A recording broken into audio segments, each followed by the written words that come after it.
Hello and welcome to a special episode of a new podcast here on the Field of 68 Media Network. This is the Ground Floor Podcast featuring the guys from No Ceilings, Tyler Metcalf, Tyler Rucker, and Corey Taluba, who you might remember from our 2025 NBA draft show here on the Field of 68. They are going to be doing a bi-monthly and sometimes a weekly podcast here on the Field of 68, focusing specifically on what these guys do best and better than anybody else that does content here on YouTube, and that is cover the NBA draft. These guys know it. These guys live it. These guys breathe it. They are as obsessed with it as all of you crazy folks are out there when it comes to covering the NBA draft. So Tyler, Corey, first and foremost, man, it's great to see you guys again. Really fired up about what this podcast could end up being. Really fired up about how we are going to have the chance to work together. And Tyler Metcalf, I'll start with you here, man. Just take me through a little bit, like the where No Ceilings came from, who you guys are, and how your vision of a YouTube channel kind of came about.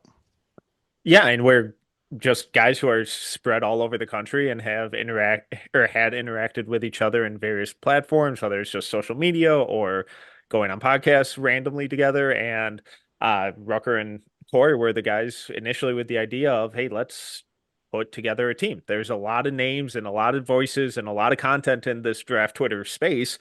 Let's combine that into one site, divvy up the responsibilities, spread the love, and come together and do something really fun, really exciting. And we've built an awesome community over at NoCeilingsNBA.com with all of our written stuff, YouTube, podcast, all that kind of stuff. And it's a bunch of different voices, bunch of different values in terms of how we look at guys, freshmen versus returners and small guards versus jumbo creators. And there's a whole lot of arguments and disparity and differences that go on that I think produces some really entertaining content and some really fun and, in the long run, pretty accurate rankings and evaluations of these guys. Corey, when you guys are kind of going through the draft process and the evaluation process, just take me through before we get into this specific class and kind of these specific the players and the prospects in 2026. What are you looking for? What are you valuing, and how are you trying to project this out when you are thinking of a guy you're watching, mostly in college, sometimes in high school, sometimes overseas? How are you looking at that and trying to say, this is why I know this guy's going to be good when he gets to the NBA? Yeah, I mean, when you start with like the high school process, obviously there's a lot of noise. Guys are playing for teams that are playing better competition versus worse competition. So, that part is tricky, but we are evaluating these guys, in competitions like the McDonald's All-American game, like the Nike Hoop Summit, and even just their, one-on-one contests with their teams that they're on. But once they get to college specifically, I think we're looking for traits that matter to executives in the modern NBA. So, feel and decision making is something that is really important, in concert with being a multi-tool player. Like specialists are not necessarily out of the league, but everybody now is expected to dribble, pass, shoot, and defend. And if you can't do like even one of those things, a lot of times that means that you're not a 16 game playoff player, and that might be less valuable despite the fun fancy athletic tools that you have. Now athleticism is certainly also a baseline. We might look at stock numbers, steals and blocks. We might look at things like dunks and rim percentage in the half court as well. But when you mix the feel and those tools together, that's when we start getting really excited about a lot of these players and what they could potentially become. Yeah, Rucker, and we'll get into prospects after this, but when do you kind of start evaluating a guy, and how important is, let's just say everyone's been watching AJ since like 2023, right? We've known who AJ Dybantsa is. How do you put into context what you saw 3 years ago with what you see now, with how you project it in the future, and are you evaluating the growth path as much as you are what the player is today and what you could see him being? Yeah, I think for a lot of us, especially at No Ceilings, it starts right after summer league's over, where we're like, okay, let's take a deep breath, and then you start to get your personal database of like, okay, here's some names that you've been paying attention to last year that you're like, hey, this is a guy I need to keep an eye on. And then I'm a big believer of check-ins on prospects. I think you want to see the growth throughout the year. So I always say it's like going to the doctors where you're having your routine checkups. You want to see like, hey, what's been working, what's kind of been going in the right direction, what do we need to improve on? So I think it's an important process to, not get too high, don't get too low. When you watch one game on a prospect, you need to go back and see how they've progressed. And you might have missed something in the beginning of the year that you're obviously catching on as the season goes on. So I think it's a really important part to be patient and see how these guys adjust to a new system. A lot of these guys are making a big leap in competition levels. Sometimes it takes a little bit of time. All right, we're going to talk top prospects in this class. We're going to talk about number one prospect in this class. I'm sure we're going to hear a lot about AJ, a lot about Darren Peterson, Cam Boozer, Nate Ament, maybe even Mikhail Brown. I might throw a couple hot takes in there here on that. But before we do, man, I want each of you guys, give me your deepest cut. Give me the most draft sicko name that you've watched film on this summer. And I want us to be like, oh man, this dude, he really needs to touch grass. Rucker, you go first. Oh gosh, you really put me on the spot as I was getting my database up. Who have I watched that's a deep cut? This Reed Bailey going to Indiana is a guy that I texted the group the other day, and I was like, hey, can we talk some Reed Bailey? Like I'm intrigued. So this is a big time of the year where myself personally, and I think a lot of our No Ceilings team is you're trying to see also with the transfer portal and college basketball being such a big deal, these guys going up in competition level, you're trying to see who potentially can make some noise. Dalton connected a couple of years ago going to Tennessee, and we see a lot of these guys now. The portal's bigger than ever. So I'm trying to see who are the returners right now that I'm able to watch some film because I can only stand so much high school film. So I'm trying to watch some stuff from college last year and say, hey, who's got a shot to maybe make some noise and pop a little bit, create some buzz? Corey, give me one. Elijah Freeman headed to Auburn, coming from Division II. This is a guy that, I was keeping tabs on last summer, and I was really hoping that he would ultimately choose Auburn when, the rumors started circulating, because I thought it would be a really fun fit. I mean, he's like this 6'8", 6'9", really athletic wing with a lot of tools. He's bouncy. I'm not positive he could shoot, but all of like the percentages and indicators kind of said that he did it last year, but he's young. And I think that, it's a big jump to make going from D2, even playing at LMU, which is a great program, to playing at Auburn and, possibly the toughest division in college basketball. But he's very, very exciting. And I think he's going to be a really interesting prospect to monitor to see how that jump ultimately works out for him. All right. Tyler, who you got? And I was trying to watch some Kamenia film yesterday, and Alec Blair just kept popping off the screen. Freshman headed to Oklahoma. But if I'm going with my heart, it has to be Hans Steinbeck from Germany going to Washington. I don't know how much of a deep cut that is anymore because he was dominant during FIBA. He looked incredible. Really, really, really fun player. That's actually a guy that I'm doing a Big Ten preview right now. And just kind of going through, he averaged like 19 and 13 in the U19s, which is he was a monster. It's insane to put up those numbers, and it's going to be a lot of fun to see what he can do in the Big Ten with our boy Dandy Sprinkle. All right, let us get into some of these bigger names here, because I think it's last year. Obviously, it was Cooper Flagg, and it was always going to be Cooper Flagg, and it was never not Cooper Flagg, and that's what all of the discussion was framed around, was Cooper Flagg, and then Dylan Harper, and kind of the draft started at the third pick, more or less, right? This year, I don't think we're going to have that same kind of situation. I do believe we're going to be having conversations about who you would take all year long, which is part of the reason why I think this podcast is going to be a lot of fun to listen to and to follow along with. So, Corey, I'll start with you, man. Who do you have as your number one prospect? If the draft was today and you were picking number one, not knowing who you would be picking for, who was the best prospect, the number one pick in the 2026 class as of today? As of today, for me, I don't even have to hesitate. I think it's Darren Peterson. When I saw him in person for the first time at the McDonald's All-American game, it was like an out-of-body experience watching him. And like, those games are really noisy. They're very unstructured and whatnot, but it was like the way he moved on the floor. He looked like he was on ice skates, like he was just in this different class of like athlete. And it wasn't like being the bounciest dude.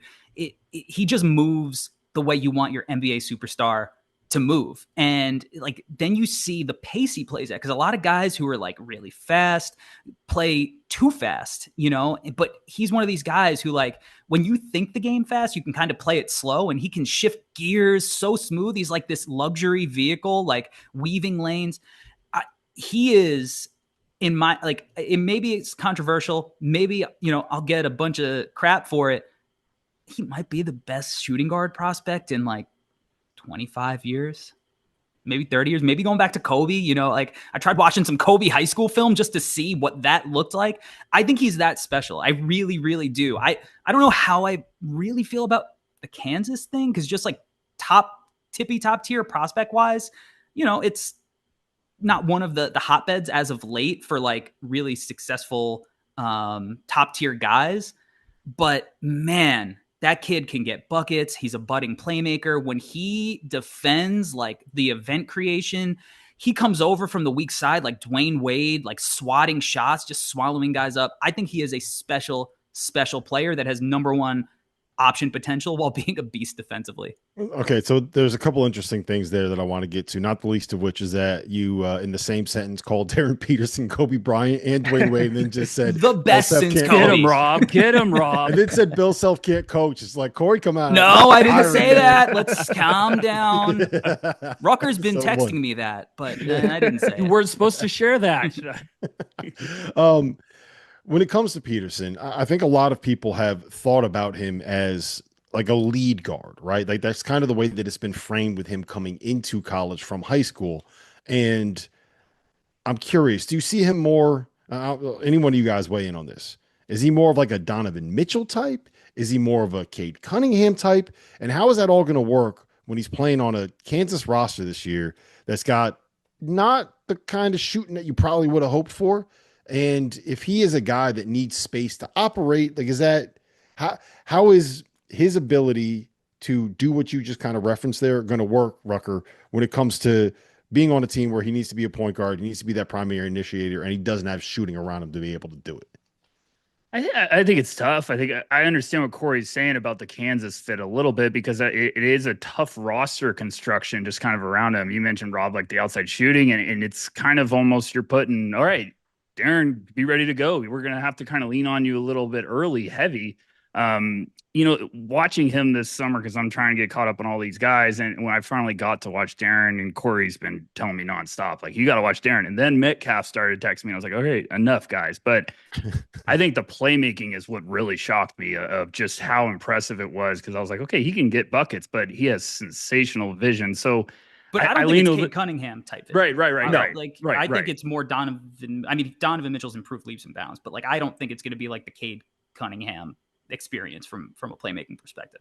Yeah, right away. I agree with you. Right away. Yeah, I was just going to say, I agree with, like, it's more Donovan Mitchell to me. I do think there's just so many impressive parts of his game as a prospect. And then you see some defensive flashes where you're like, man, there's some nastiness here. So I think he has the all around game to hit the ground running. I'm just fascinated to see how the fit is early on. Cause hey, Bill Self is a heck of a coach. I'll put that out there to save Corey. But I also think, you know, sometimes with that fit at Kansas, they might not have the biggest production, but I think Bill Self also does a great job of getting these guys ready for that next level and how to be a pro. So it's going to be one of the more fascinating things to see how quickly he adjusts. And I think they're going to have to lean on him a little early. And what's that role look like for him? Are they going to put the ball in his hands as much as possible? Or are they going to try to, you know, get creative, play him off the ball? A lot of questions.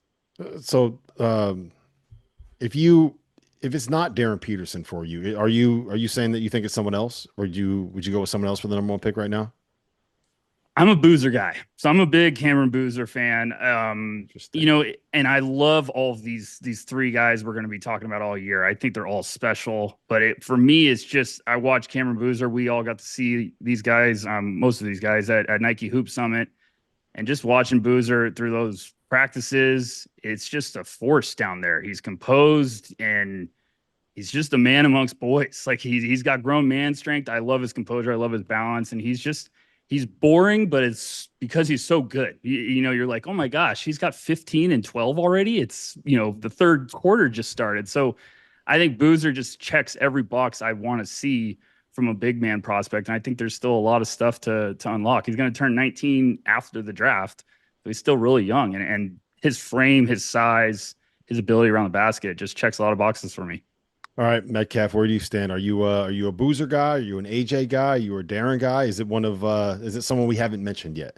No, I love all three of these guys. I think they're leaps and bounds in a tier of their own at that, in that top three. But I'm a Peterson guy. And the fact that he evolved from a fluid, athletic, versatile, like 3-level scorer into being a ball dominant primary decision maker this year in high school. That's huge. We typically don't see guys do that quickly. We see guys with his athleticism and his scoring ability all the time, but they tend to be a little bit one-trick pony. And the fact that he's already emerged as that primary playmaker, again, I don't think he's going to be a Cade Cunningham type playmaker, but a Donovan Mitchell, Devin Booker type of playmaker, where if you can have him on that second side, there's going to be a lot of fun stuff. At Kansas, he's probably going to end up being more of that primary dude. But, at Prolific, and he was driving and kicking out to guys like Winter Grady and pick and pop bigs like Nico Bundalo. So there's a little more floor spacing than maybe even his Kansas team will have. But I'm excited to see some of the rim running stuff that he can implement with Floyd Badunga, and then some of the athleticism that they'll have on the perimeter, and the defensive stuff that they can implement. Bill Self does an awesome job getting the most out of his guys typically defensively, and I think that's going to be the case with him. So right now, I love all three of these guys, but I'd be very, very excited to sprint to the podium for Darren. All right, so let me ask you this. Nobody said AJ Dybantsa, and I feel like AJ probably is the guy in this draft with the biggest profile. He's probably the most well-known guy. He's the one that's gonna, we all talked about how much money Cooper Flagg made last year. We all saw the reports for what the market was for AJ Dybantsa. I would hazard a guess he's probably going to be the highest paid guy in college basketball this year. And none of you guys pegged him as the number one overall pick. Metcalf, I'll start with you on this one. I'll let you be the biggest hater here. First got to drop some hate. That's going around today. Yeah, I know, right? How come we haven't heard AJ's name when it comes to for all three of you guys? But Tyler, you start. Why not AJ? How come he's not the number one? Well, because we clearly all have an agenda and hate him. No, but I really struggled with his senior film, and it felt a lot like senioritis, where he was just trying to get through the season, and get to BYU, and it felt a lot like Paolo Banchero's senior season in high school, where the shot selection was kind of rough, the shooting efficiency was even worse. He's never been a great shooter. I love the volume, I love the difficulty and the variety and stuff of his attempts, but the results have just never really been there, at least consistently. And then you saw what he did in FIBA, and he shot like 11% from the floor, or from three. Not Small ideal sample. Stuff. Okay, well, when It's you like compare it 17 to shots. when you compare it to 4 years at 32% from three, not ideal. Give or take a couple percentage points here or there. But I'm almost like having to rethink him as a player, I think, because what I saw from him defensively this year, I was really, really encouraged by. And at his size, the way that he continues to improve on that end of the floor with his fundamentals, sitting down in his defensive stance, defending with an attitude and intention and excitement. I'm like, should the selling point on this guy be more so that he could be a truly elite defender with a way above average offensive skills? And then if you're getting that, it's like, well, who cares if he's just kind of an okay shooter? Because now you're getting a guy who's improved as a playmaker, who can get downhill, get that to whatever spot he wants, draws a ton of fouls. So I'm just really excited to see what he looks like in this BYU system, and how he kind of directs who he wants to be as a player. Because I think if he really commits to that defensive end, I think he could be maybe the best defender in this class. Corey? So, man, it's been an up and down battle, but I think AJ's actually getting underrated at this point, because it feels like the narrative is that like it's those two guys and then AJ, a sentiment that I kind of share. But he can easily come out of the gates and just 180 that conversation. I remember seeing he played in 2024 for the world team at the Nike Hoop Summit, and getting to see him like practice behind the scenes. I thought he was playing hard. He was being a leader. He showed his personality, and it's infectious, obviously his skills and whatnot. And you were like, man, this dude kind of looks like a Tracy McGrady kind of prospect, like, you know, and I'm okay saying these big names because we're talking about this class, that it's this special class. Well, you got to say these big time names if we think it's special. If it's not, then we got to temper that. And I was excited to see him through his senior year carry on what we saw during his junior year. Then we get to like this, you know, his senior year at Utah Prep, obviously a lot of the things that Tyler mirrored. Then we saw him at the Hoop Summit. I saw him at the McDonald's game in person. And the behind the scenes stuff is kind of what got me a little bit worried, because it did feel like Tyler said, like senioritis. And to me, like, if you're the dude, if he's going to carry himself like, I'm the man, I'm the number one guy, then he's got to be a leader from the time that he takes his slides off and puts his shoes on to the time he leaves the gym. Like, if you're the dude, you're the dude. You know, that's what makes greats the greats. They push everybody at every moment they're on the floor. And I just didn't see like those same intangible qualities. It's not a question of skills, because he's got a better frame, right? And he's just as talented as Darren Peterson is. You know, he is the prototypical like superstar wing as far as measurables and talent goes. To me, it's all going to come down to like, what is he like in the huddle? What is he going to be like at practice? Like, is he going to push guys? Is he going to want to get every inch of that potential to maximize? Or does he have one foot out the door and he's ready to be, you know, an NBA player? You know, who are we going to see? Because I think that matters when you're talking about tippy top tier greats.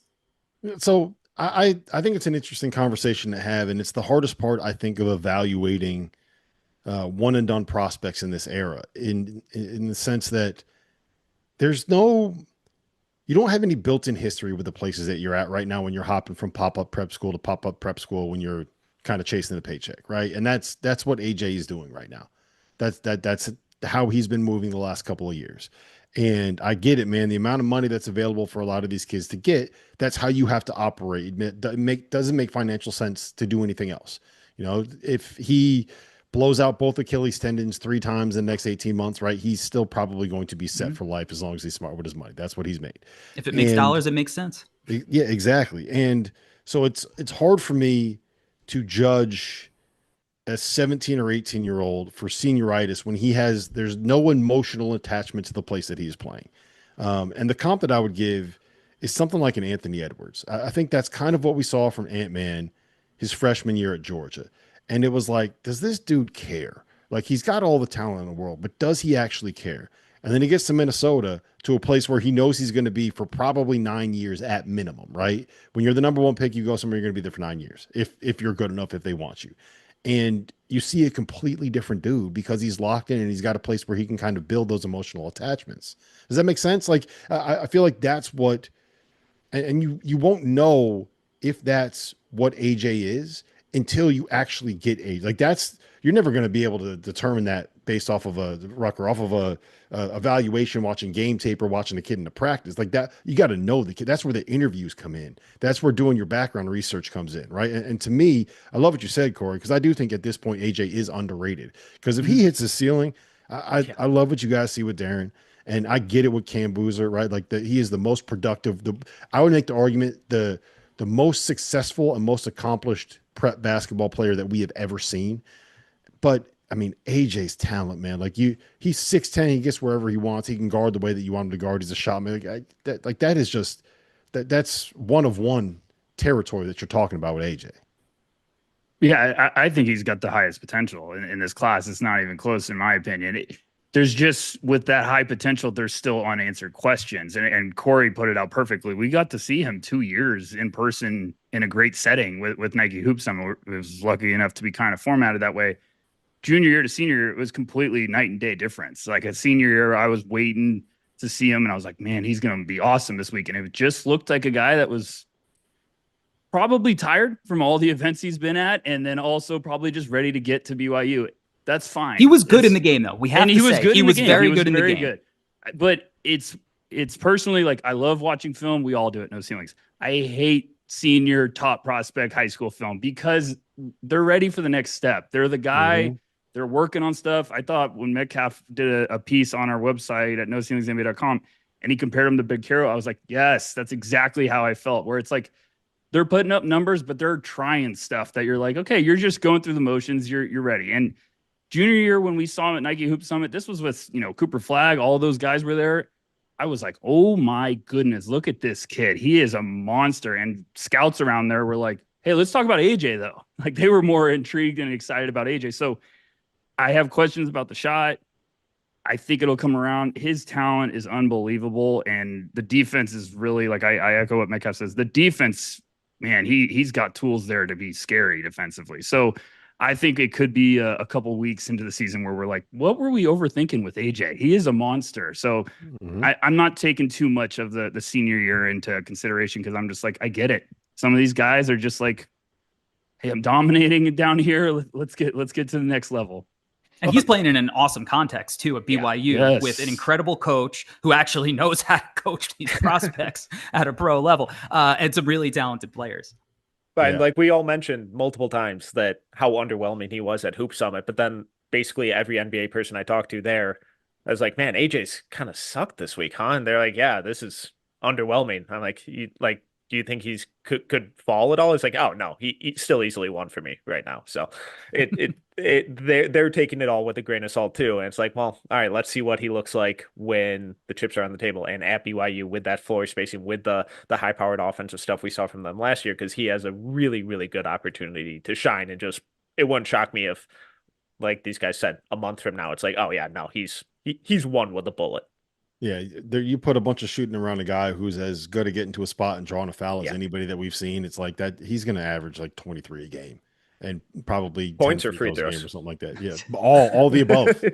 All the above. So well, you already told me he can't make a jump shot, so it's going to be free throws or layups, right? No, but it's funny you bring that up because I brought that up to Metcalf about the FIBA play. I said he has become an expert at how to get a whistle, how to get a foul. Like it's such a. I hate watching it on tape because I'm like, gosh, man, you're just getting fouled nonstop. But he's so good at baiting you right now. He's got that superstar whistle down already. So he knows how to use his length. It's just, can the rest of the tools come around quickly? And it's a special talent. But then you put him in positions where there are shooters around him and rim runners, and the defense can't just double or triple team him every time. It's like, all right, good luck defending this dude one-on-one. Yep.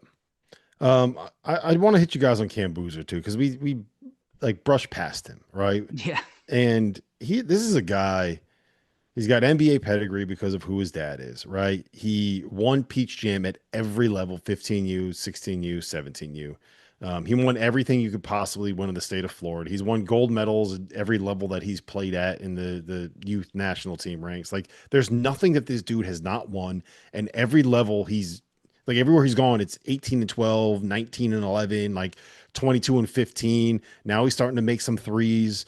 He is, for people that do what I do when it comes to covering college basketball, the hardest part of last season was like Cooper Flagg was probably the worst interview that anyone's ever done. Like that dude was laser focused on basketball, only cared about basketball, cared about nothing else. And Cam Boozer is that times like 50. Okay, this dude, there's nothing that he doesn't do where he's thinking about how he's going to win the next basketball game. So why don't we consider that when it comes to these prospects, right? Like Cam's beaten Cooper Flagg. He's beaten AJ Dybantsa. He beat them in championship games in 16U and 17U in the EYBL. How come that doesn't come into context when we are evaluating these guys? And as simple as you can see where the ceiling comes in with Darren and with AJ. And I think it's much easier to see how high the floor is with Cam, Corey, as opposed to being like, well, yeah, I can picture how AJ could end up being Tracy McGrady. And you could picture how Darren Peterson ends up being Donovan Mitchell. And it's like, yeah, I can totally picture Cam Boozer being like Kevin Love. And Kevin Love is not exciting for anyone. Unless you love outlet passing.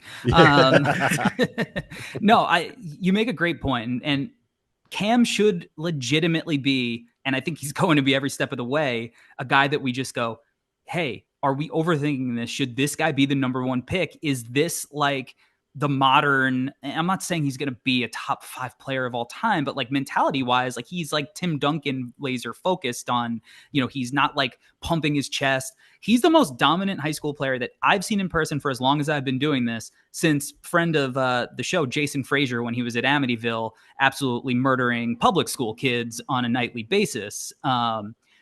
I saw him in a competition called The Throne, which was on top of an ice hockey rink in a mall, and they played Grayson, and I was like, this is the single most dominant high school performance I have ever seen anybody. And it was the first quarter. He was taking charges. He was blocking shots. He hit multiple threes. He was getting to the rim. He was running ball screens. He was setting ball screens. He did everything.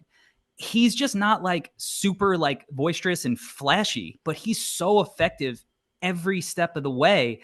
And like, I just think that, we're not necessarily going to see him go out and try to get 30 like AJ or Darren might try to do. He's going to a loaded team, and we're going to see him play within the offense and do what it takes to win. And so it's just not going to be as flashy and as in your face, but it doesn't mean that if you're like a true sicko that it's not going to be as exciting, because he really doesn't have that many flaws. Like he's even really improving as an off the bounce shooter. Like he'll hit those. They're just, again, there's not as much like, Jamal Crawford wiggle that you see, that makes it look really cool in highlight tapes. But man, he's so good. And his potential should not be discussed as like, as limited in this top group. Like there's a chance that he's, one of the best and most productive freshman prospects that we've seen in a long time, and has a better freshman season than Cooper Flagg. Metcalf? He just doesn't have a sexy highlight tape, unfortunately. And he has sexy numbers. He has sexy accolades, and 6'9", 250 as a freshman. Not bad. Who moves like that side to side? They don't make those guys except in labs. And he's just mastered the little things, and guys his age don't do that. So it's like when you look at the defensive playmaking numbers, they're like, it's okay. But then you see him defend, and you see him communicate and slide his feet and stay with point guards and rotate and not give an inch to centers in the post. And then he's just always where he needs to be before he needs to be there. He's 3 steps ahead. Like we always talk about point guards seeing where the ball needs to go and then being a pass or two ahead.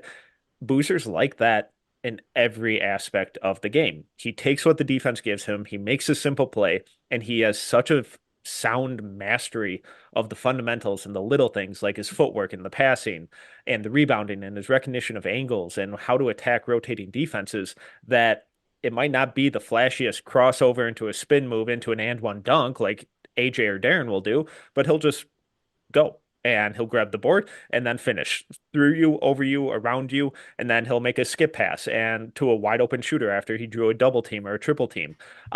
It's just always the right decision. He just doesn't make mistakes. And while that may not be the sexiest highlight film, it produces a ton of winning basketball.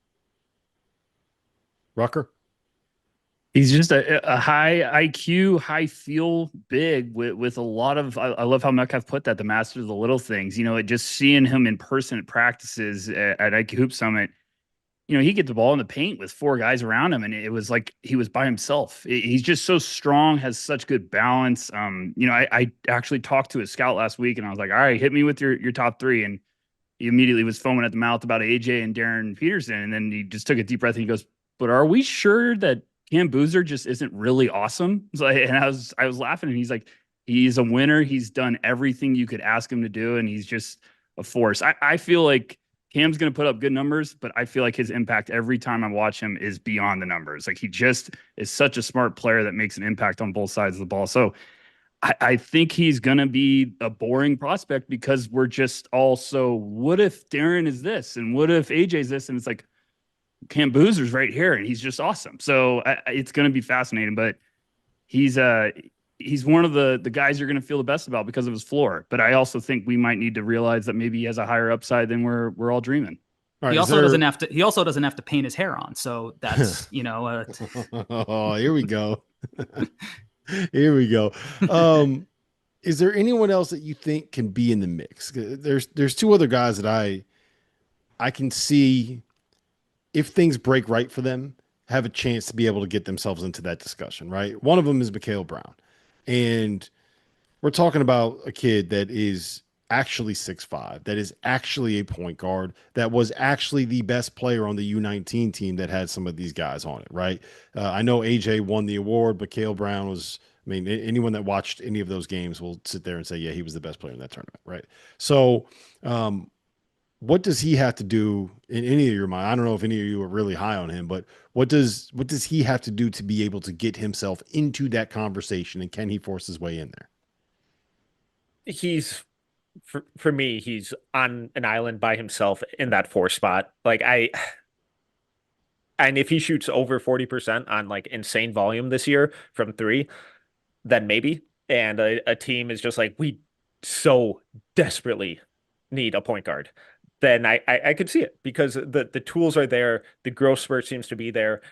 He looks bigger physically than he did, this time last year. So he's getting stronger. He's getting a little more explosive. Like, even when you just look at his vertical pop and his first step in FIBA compared to the start of his senior year last year, it's different. And he's grown a ton. Even when he's not shooting well from outside, he's finding ways to impact winning. He's making winning plays. He's doing the little things. He can play on or off ball. I really, really love I love Brown. I think he's going to be a monster at Louisville this year. But I just really struggle to see him dethroning one of those top 3 guys. Corey? I mean, I love Michael, and one of my former players was at DME post grad last year, and he had, like, I was asking him specifically about his work ethic, and he's like, sick worker, tireless worker. I love him. I'd have to add that he also would have to show some like real high level playmaking chops, and maybe not like Trae Young type playmaking, but I think he needs to be able to show that he's please not Trae Young. Well, he's able to ride the rides at Disney World. So, this is a different player. But can I throw a different name out far as, because I have Michael in that 4 to 6 tier. I got it bad for Caleb Wilson headed to UNC. Interesting. Yeah, that's my dude right now. And maybe we clip this later and we're like, Corey's an idiot. Wouldn't be the first time. But I'm writing it down right now. Show's canceled. Caleb Wilson, get the timestamp. Oh, we're gone. We're booted. Yeah, it was fun while it lasted. Thanks for having us, Rob. No, I think when you're talking about like modern NBA prototypical build, you're looking at a 6'9", 6'10" kid with a reported 7-foot plus wingspan, who every time I watch his game, it's like peeling another layer of an onion.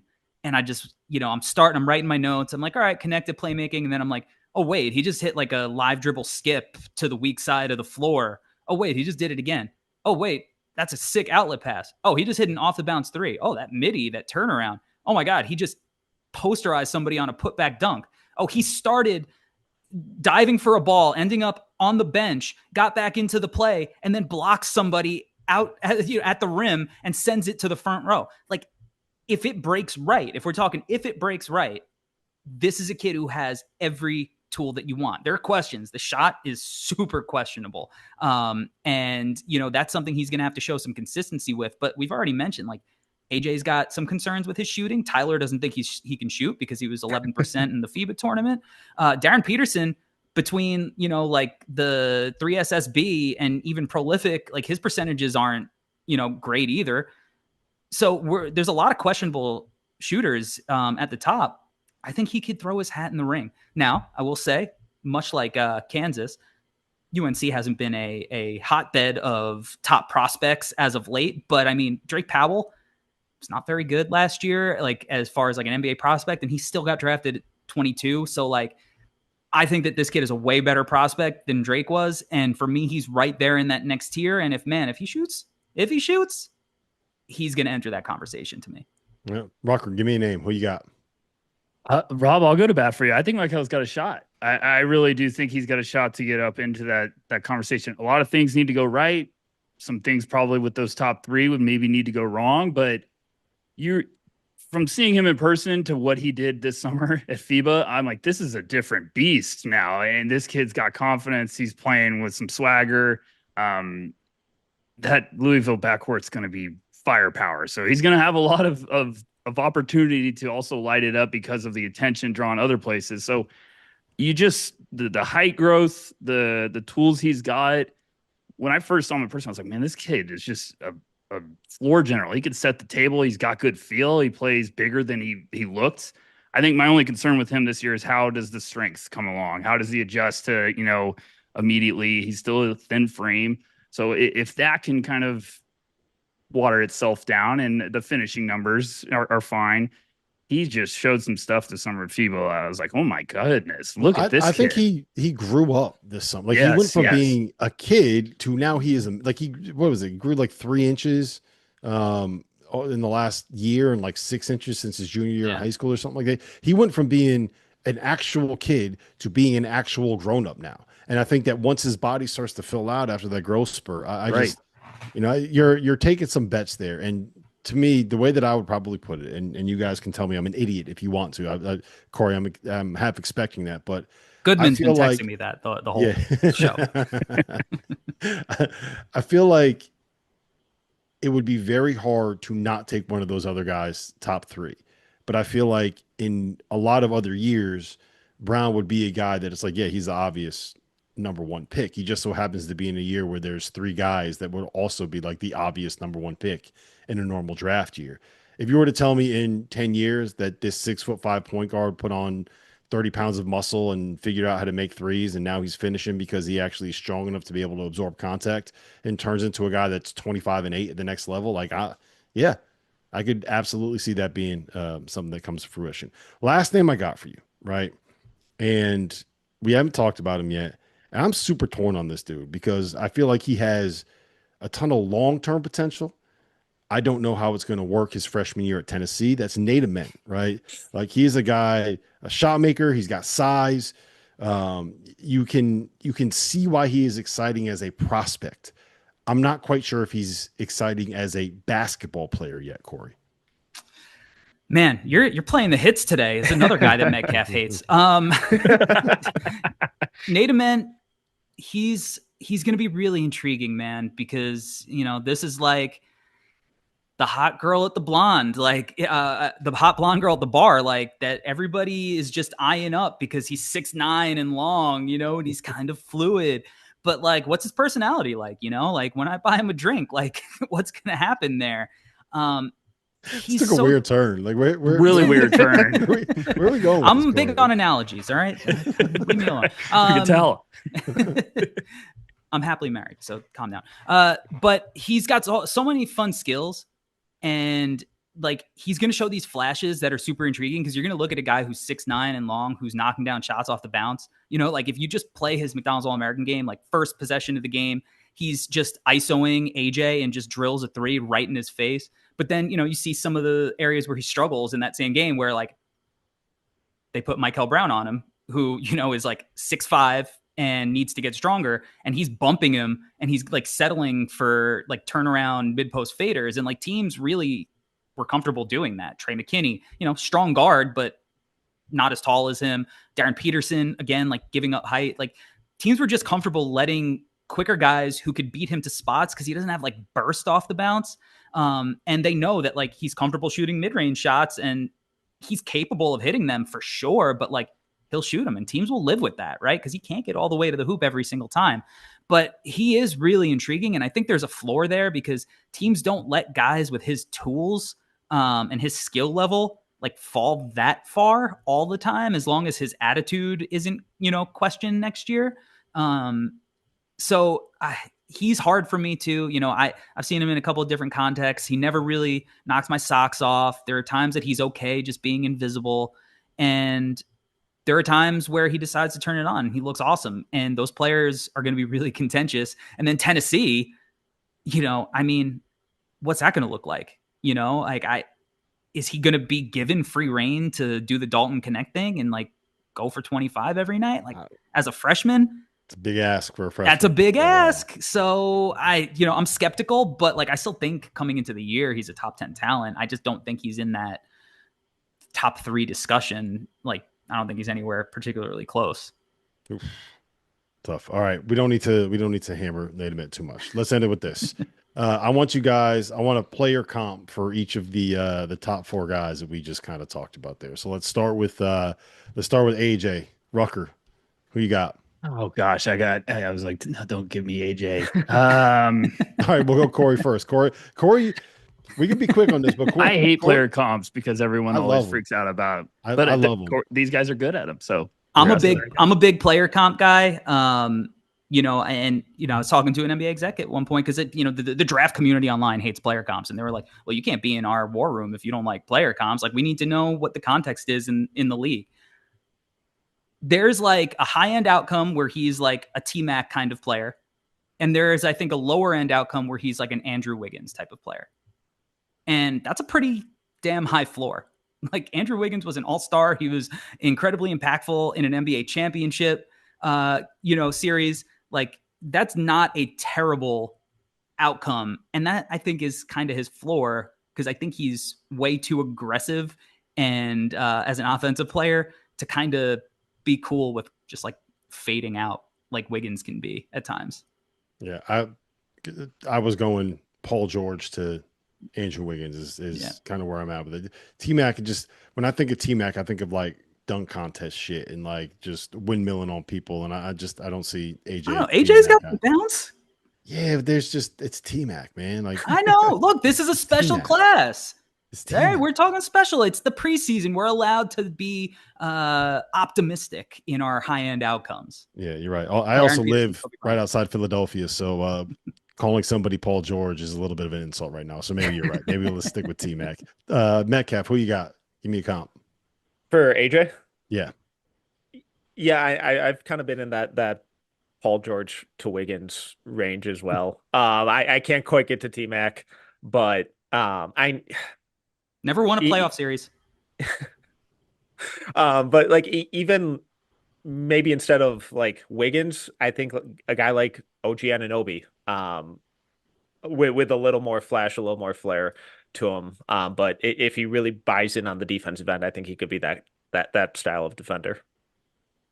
Rucker, you got anything? I'll throw out a wild one. Not current, but I'll say Duke Jason Tatum. Duke is Jason my Tatum. AJ. Just the driving ability, kind of how they can Duke get Jason places. Tatum for your NBA comp. Got it. He's going to be that for guy. AJ. All right. Yeah, We've now Duke figured Jason out who's Tatum. going to be the guy that won't play the game. I hate putting. Why I hate pro comps is I hate putting like, hey, like I give crap to Corey about him saying Kobe Bryant for Darren. I'm like, okay, can we not do Hall of Famers, best players of all time to high school guys? But Corey, I get what he's saying. So these guys were in high school at one point. I just want to let you guys know. Like, Kobe Bryant was in high school. Yeah, he was. That's a fact. He was in high school.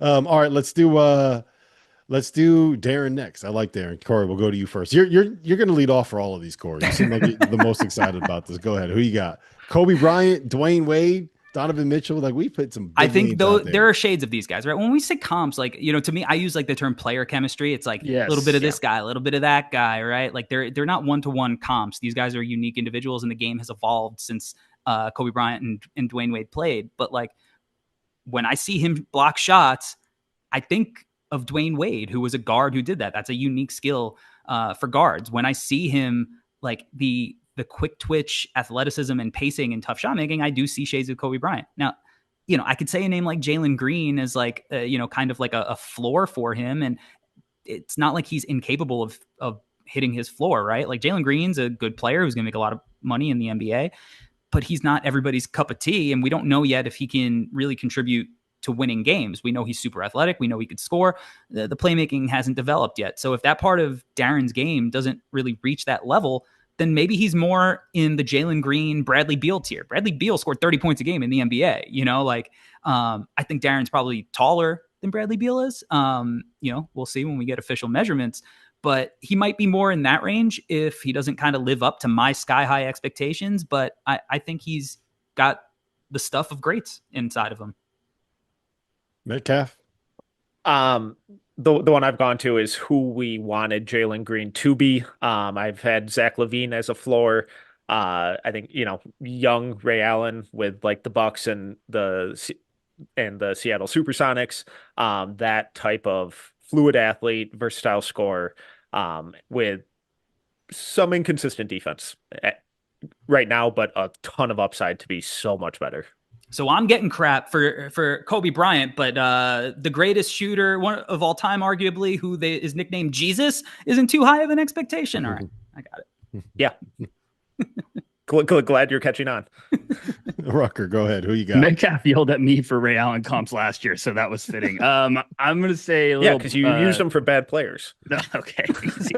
I'm gonna say a little Bradley Beal, and then Brandon Roy gives me some Brandon Roy vibes. Just a combo a little bit. I think Roy was a little bit more powerful and shifty, like horizontal, but I like the Bradley Beal one a lot. All right, I'm gonna go with I'm gonna give you the Cam Boozer comparison because I think the comparison is Kevin Love, and his ceiling is Kevin Love with the Timberwolves, and his floor is Kevin Love with the Cavs, and I think that's gonna be the range that you're gonna get for Cam Boozer. Like he's either gonna be the best double four that you're gonna find in the NBA, or he's gonna be a double four that is more closer to 12 points and 22 points, but is also a guy that's knocking down like 38% of his threes.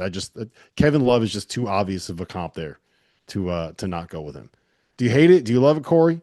Yell at me if you need to. I think look, Kevin Love is at the tail end of his career. The game has evolved a lot since, but I think he's got more off the bounce game. I think he's like a combination, if you just kind of smush these two guys together, of the Orlando Magic duo of Paolo Banchero and Franz Wagner. I think if you took a lot of like the Carmelo. Are you saying if Paolo and Franz had a baby, it would be Cam? That's right. Okay, I'll take him 1-1. Thank you. I think he, is like Paolo in the strength and the bully ball and some of the shot making, but he doesn't have that like Carmelo Anthony-esque shot selection that sometimes Paolo can kind of fall into. I think he just is always looking for the best shot possible. And I think like Franz kind of plays that way, where he plays a lot more within the team dynamic. And it's not like he can't get his own shot, but he's going to do it like when the time is right. So like, I think it's some combination of those two guys is, to me, kind of like the closest comparison. Metcalf?